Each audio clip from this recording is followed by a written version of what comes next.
adalah pemandangan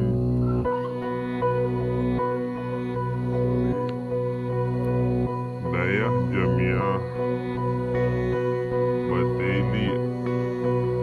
Ini merupakan bahagian daripada pesantren Dayah Budi.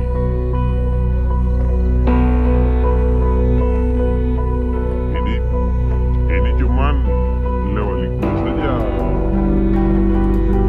Kalau lewat depan, oh cantik sekali ini.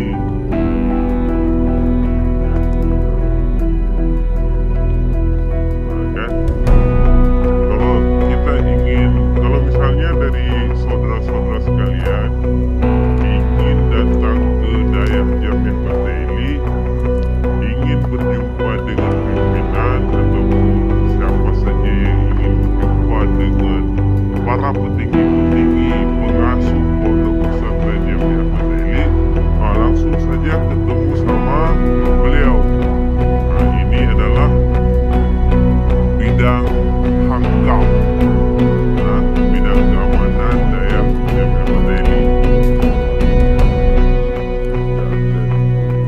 Ini sedang relax, cuman ingin memantau keadaan bagaimana situasi di sekeliling pesantren. Ini juga bahagian daripada aset. Mungkin kami kan tinggalnya kami di gunung. Jadi kalau seandainya kami ingin membuat sesuatu, inilah langsung digunakan oleh keamanan. Beliau lah. Kalau kita melihat dari sudut dari atas ke bawah, inilah pemandangan komplek Dayah Jamiah Bataili.